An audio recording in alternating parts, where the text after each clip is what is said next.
सुनहु विभीषण प्रभु कै रीति, करहि सदा सेवक पर प्रीति। कहूँ कवन में परम कुलीना, कपि चंचल सबहि विधि दीना। सभी हनुमान भक्तों को मेरा राम राम।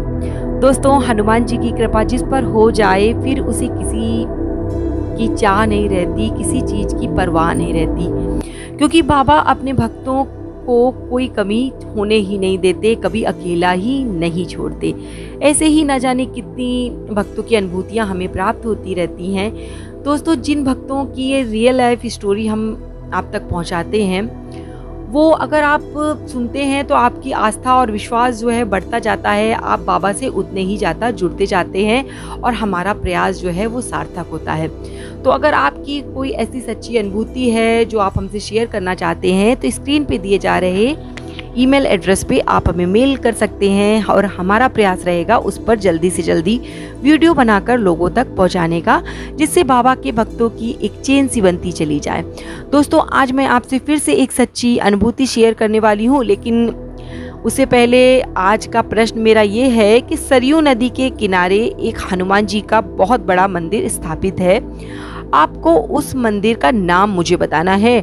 तो नाम अब आपको 4 बता रही हूँ, उसमें से ज़रा जल्दी से मुझे कमेंट करिए। सबसे पहले पे है संकट मोचन, दूसरे पे है सीतामढ़ी, तीसरे पे है हनुमानगढ़ी और चौथे पे है मकरध्वज हनुमान जी का मंदिर। तो जल्दी से कमेंट करिए कि सरयू नदी के किनारे कौन सा मंदिर स्थापित है। और पिछली बार जो मैंने प्रश्न पूछा था उसका सही आंसर है स्वर्ण। स्वर्ण हनुमान जी को प्राप्त निधियों में से नहीं है। और जिन लोगों ने मुझे सही आंसर भेजे थे उनके नाम जानने के लिए देखते रहिए हमारा ये वीडियो लास्ट तक। दोस्तों, आज की अनुभूति हमें भेजी है कुरुक्षेत्र से रहने वाले सरबजोत सिंह जी ने। उनके जीवन में बाबा की कृपा ने क्या चमत्कार दिखाया है, अब बताती हूँ उन्हीं के शब्दों में। दीदी, मैं हरियाणा के कुरुक्षेत्र का रहने वाला हूँ और सिख हूँ और बाबा का एक छोटा सा भक्त हूँ। मेरी उम्र अभी 20 साल की ही है। तो आप सच में हनुमान जी के बहुत छोटे से भक्त हुए, क्योंकि आपकी उम्र ही बहुत छोटी है। और मैं इधर देख रही हूँ कि हनुमान जी के भक्तों में नई जनरेशन के लोग, छोटी उम्र के बच्चे जो हैं वो ज़्यादा जुड़ रहे हैं। बाबा के चमत्कारों को सुन सुनकर उनका मन जो है बाबा से जुड़ता चला जा रहा है, जो बहुत अच्छी बात है, क्योंकि एक हनुमान जी ही ऐसा सहारा है जो बच्चों को पढ़ाई से लेकर उनके जीवन पर्यंत सहायता करते हैं, उनकी हेल्प करते हैं। दीदी, मैं हमेशा दूसरों की हेल्प करता हूँ और पहले मैं हनुमान जी की पूजा तो नहीं करता था, पर टीवी पर रामायण आती थी, उसमें हनुमान जी के जो एपिसोड आते थे मुझे बहुत पसंद आते थे। मैं केवल उन्हीं एपिसोड को देखता था। तो दोस्तों, जब कोरोना का समय चल रहा था तो उस समय रामायण आती थी दोनों टाइम। तो ज़्यादातर जो बच्चे थे घर में रहते थे, उन्हें मोबाइल से जब ऊब जाते थे तो वो रामायण देखते थे। और बच्चे जो थे धार्मिक हो गए और उनका जुड़ाव हनुमान जी से होता चला गया। जैसे सरबजोत जी कह रहे हैं कि मैं केवल हनुमान जी के एपिसोड देखता था, तो सरबजोत जी पूरी रामायण में हनुमान जी हैं। तो आपने पूरी रामायण तो देख ही ली होगी, तो इससे अच्छी बात तो कोई हो ही नहीं सकती।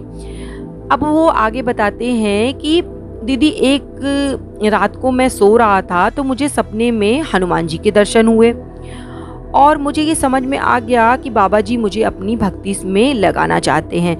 मैंने रोज़ हनुमान चालीसा का पाठ शुरू कर दिया। पहली बार में मुझे कुछ प्रॉब्लम हुई, पर बाबा ने सब संभाल लिया। दीदी, मेरे परिवार वालों पर बहुत समय से कोई तांत्रिक क्रियाएं करवा रहा है और उन लोगों ने मुझ पर भी कोशिश की कि मैं इन तंत्र मंत्र की क्रियाओं में घिर जाऊं, लेकिन हनुमान जी ने मुझे संभाल लिया, मुझे बचा लिया और ऐसा होने नहीं दिया।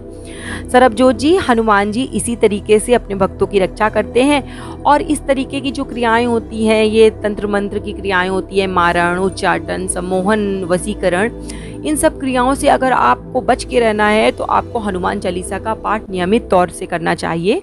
हनुमान चालीसा का पाठ करने से हनुमान जी की शक्ति का एक कवच बन जाता है और इस तरीके की नकारात्मक शक्तियाँ कभी आपको छू भी नहीं सकती। अब आपको दीदी मैं एक बाबा के चमत्कार की सच्ची घटना शेयर करने वाला हूँ कि मुझे 9 सितंबर 2021 को बाबा ने दोबारा दर्शन दिए, वो भी शाम को 7 बजे बादलों में।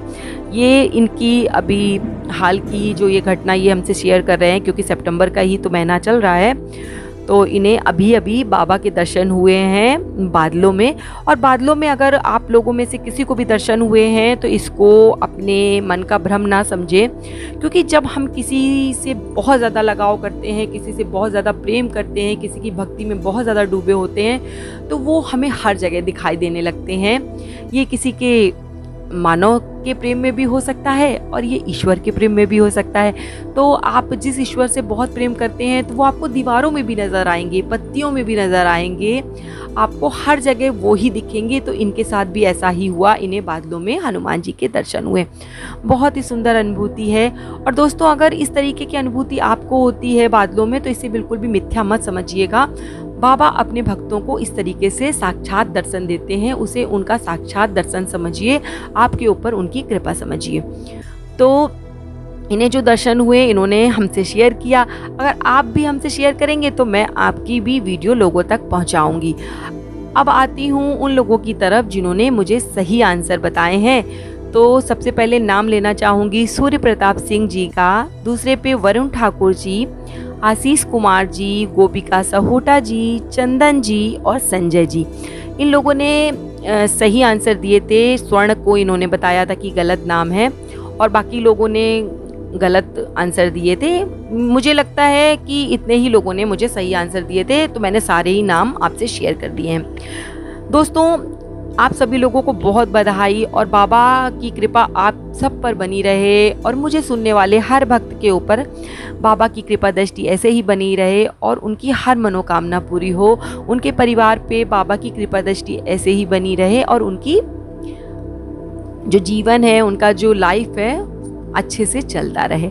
इसी के साथ आज का वीडियो मैं यहीं समाप्त करती हूँ। अगर आपको पसंद आया हो तो आगे शेयर कीजिएगा और मैं बाबा से प्रार्थना करती हूँ कि आपको बहुत सारी खुशियाँ दे। इसी के साथ जय श्री राम, जय बाबा की।